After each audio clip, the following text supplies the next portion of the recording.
Prezadas amigas, prezados amigos, muita paz, muita felicidade a todos os corações. É um grande prazer estarmos aqui hoje para mais um estudo semanal nosso de enriquecimento de nossa alma, porque o conhecimento é uma das virtudes que levaremos, que nós carregaremos para sempre. E é com o conhecimento que nós possuímos que nós reflexionamos para nos comportarmos cada vez melhor nas nossas relações sociais e nas nossas relações familiares.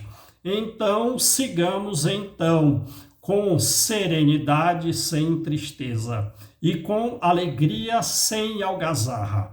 O nosso estudo de hoje é a respeito da obra intitulada Estudos Espíritas e traremos aqui o capítulo 15, Esperança. Diz-nos Joana que a esperança é irmã gêmea da fé, uma das três virtudes divinas. Ora, que ela é uma das três virtudes divinas, é fácil de entender, porque Paulo nos trouxe na carta aos Coríntios a mensagem nos falando a respeito da fé, da esperança e da caridade. Agora pensemos porque ela nos diz que a esperança é a irmã gêmea da fé. Bem, a fé ela está aplicada no presente e, naturalmente, a esperança relaciona-se ao futuro. E se nós, na vida atual, não simplesmente tendo fé, não simplesmente crendo nos ensinos de Jesus, mas valorando os ensinos do Cristo, no sentido de revestirmos todos os nossos atos e todas as nossas palavras com o ensino do Cristo, eis a fé que nos traz a esperança de uma vida futura melhor do que a vida atual presente enquanto estamos encarnados. Então a esperança, ela é irmã gêmea da fé. Ela nos traz coragem para vencermos a nós próprios nas tarefas do dia a dia, adquirindo cada vez mais e paulatinamente o bem que nos falta. Nas dificuldades, é a esperança que nos dá ânimo para seguirmos em frente até o fim. E nós aurimos a esperança em Deus para nos firmar. É sob o guarda-chuva da esperança que as calamidades se modificam, que o progresso ressurge dos escombros, como, por exemplo, o Rio Grande do Sul teve a enchente em maio de 2024 e hoje em dia está praticamente reestabelecido. E sabemos mais, que foi uma determinada provação, uma determinada expiação para o povo gaúcho. E se eles caminham com resignação, ei-los mais elevados espiritualmente. O mesmo vale para a faixa de Gaza e para a Ucrânia. Após os conflitos, estarão reerguidas, estarão reestruturadas.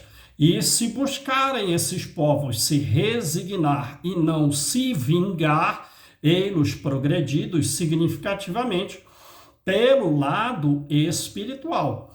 Porque o escândalo é necessário, mas ai daqueles por quem o escândalo venha. E veja, não é todo o povo israelita responsável pela destruição da faixa de Gaza, como não é todo o povo russo responsável pelos conflitos com a Ucrânia, mas sim parte dos governos de Israel e parte do governo russo, porque Israel é um povo cuja história nós conhecemos, é um povo sofrido, então ele se tornou um povo anfitrião. O mesmo vale para o povo russo, que até o século XIX eram de camponeses escravos e foram libertos em 1861, sendo o povo russo também um povo anfitrião, um povo acolhedor. Mas os escândalos têm sido proclamados, os escândalos têm sido propagados por parte do governo de Israel e parte do governo da Rússia, ai deles. Portanto, devemos ter uma significativa compaixão para com eles, pois eles podem, inclusive, ser banidos da terra. Porque quem ficará na terra, nos ensina de Jesus, são os mansos. Os mansos herdarão a terra. E os que não são mansos, provocando guerras, conflitos, provavelmente serão banidos da terra. Portanto, necessitam de uma infinita compaixão nossa. A esperança também traz ao doente a resignação, a serenidade, o que lhe propicia a conquista da saúde. E também das derrotas terrenas, nós transformamos as derrotas terrenas em vitórias espirituais. Por exemplo, eu conheço alguém que, quando jovem, desejava ser piloto de avião de caça. Passou na difícil prova da Academia da Força Aérea, mas foi reprovado no exame de vista. Posteriormente, desejou ser engenheiro do Instituto Militar de Engenharia, o IME, formando-se em segundo lugar na engenharia civil e foi convidado pelo próprio Instituto a fazer o mestrado. E, posteriormente, ele desejou ser aprovado no concurso de auditor da Receita Federal quando foi reprovado. Quer dizer, alguém com uma excelente história de progresso intelectual foi reprovado, mas nessa reprovação estava toda a sua vitória, porque a sua mãe lhe sugeriu frequentar um centro espírita. E dizendo ele para mim, ele foi, jamais abandonou a doutrina espírita, tendo sido aprovado num concurso de auditor futuramente melhor, no qual ele encontrou a sua família espiritual. Então, uma derrota terrena que se tornou uma vitória espiritual. É através do telescópio da esperança que, apesar das graves dificuldades presentes, nós conseguimos enxergar através desse telescópio um futuro feliz. Então vejam, a esperança ela é também o sussurro caridoso aos ouvidos de um doente. A esperança é a voz amorosa, socorrista, dada à viuvez e à orfandade, dizendo aos órfãos e aos viúvos que tenham coragem, porque Deus e os espíritos superiores não nos abandonam. A esperança, ela é o amparo dos fracos, a força dos fortes, a resistência dos heróis. O que ela quer dizer com isso? Quer dizer que quando nós estamos caídos, a esperança é que nos consola. Quando temos algum grau de força, algum grau de coragem, recebemos um quinhão a mais da esperança para termos vitória sobre nós mesmos, para adquirirmos virtudes e nos livrarmos de vícios. E quando a luta é mais significativa, de décadas e décadas, outra vez, ou talvez de toda uma vida, é a esperança que nos dá resistência para que nos tornemos heróis, principalmente na visão de heróis do plano espiritual, quando nós renascemos e, além da reforma íntima praticada por nós, nós cumprimos todas as nossas tarefas espirituais, sendo então um completista, como diz adjetivo retratado no livro Missionários da Luz, de André Luiz, por intermédio de Francisco Cândido Xavier. Então vejam, a esperança ela é o amparo dos fracos, a força dos fortes e a resistência dos heróis. Bem, quando escasseiam, quando faltam recursos humanos, sempre precários, a esperança é o anjo que se acerca de nós e nos levanta para continuarmos a caminhada.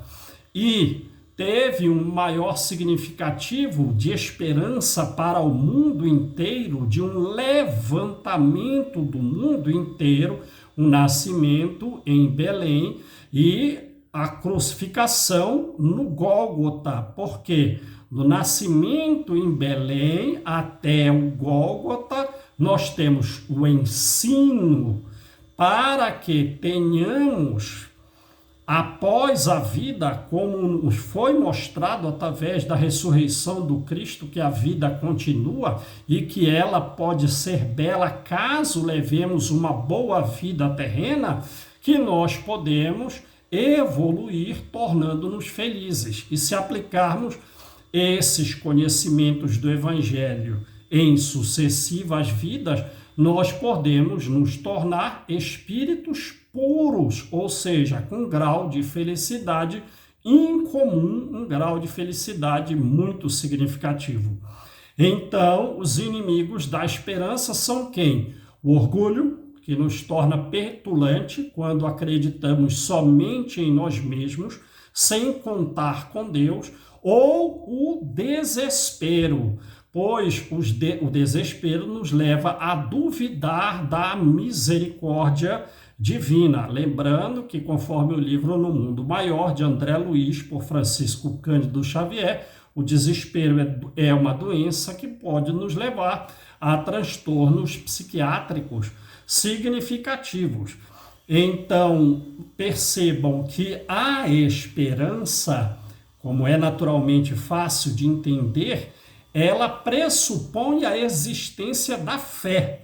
Ou seja, se não existe fé, não existe esperança, considerando que fé não é simplesmente crer nos ensinos de Jesus, mas valorar tais ensinos a tal ponto de que eu desejo revestir todos os meus atos e as minhas palavras com esses ensinos. E eis então que a vida de um homem religioso, não a vida de um ateu, de um homem religioso, ele tem esperança de viver em paz na terra, caso ele tenha uma conduta reta e ele exerça trabalhos valorosos. E por essa conduta reta e por esses trabalhos valorosos, ele também espera receber uma alegria refazente e perene das elevadas colônias espirituais.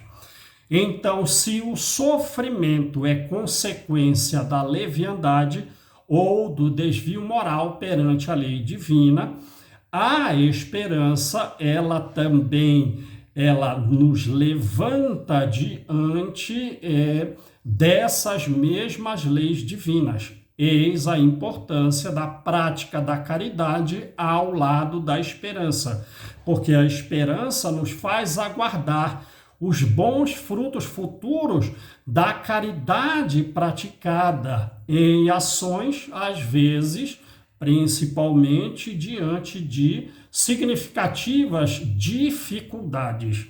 Então, a esperança humilde e inabalável, ela elimina a suspeita, traz tranquilidade e é uma espécie de bússola que mostra aos homens o rumo da felicidade. Porque a esperança inabalável, ela elimina a suspeita, porque ela está sempre esperando após momentos difíceis do presente um sucesso futuro.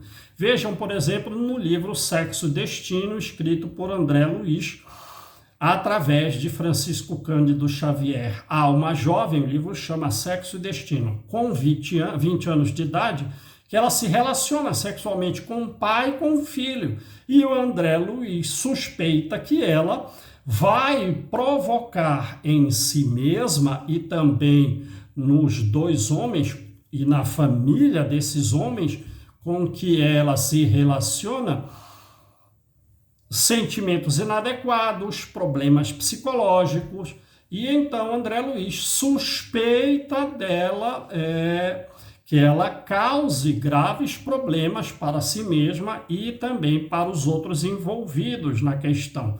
Porém, o irmão Félix, mais evoluído que André Luiz, ele não suspeita mal dela. Ele tem eliminado a suspeita, porque mesmo que surjam esses problemas, que ela cause, como causou um problema psiquiátrico significativo para si mesma, após o problema, todos estarão recuperados.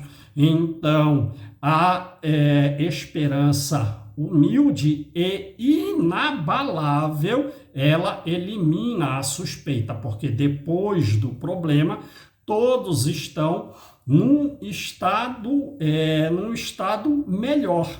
Então vejam que a esperança, também na boca dos imortais, ela nos fala de uma vida futura melhor e posterior à vida terrena atual de aflições, convocando-nos a perseverar contra o mal, a não sermos atingidos pelo mal e que, pelo contrário, estejamos a praticar o bem, dizendo-nos que a esperança, ela é, então, a filha predileta do amor, por nos mostrar a felicidade sublime, caso nós sigamos o caminho dos ensinamentos do nosso Mestre Jesus. Meus amigos, meus irmãos, que essa semana seja de muita paz para todos e que o Mestre nos abençoe. Até a próxima segunda-feira, se Deus quiser, estaremos reunidos com mais um assunto. Luz e paz para todos.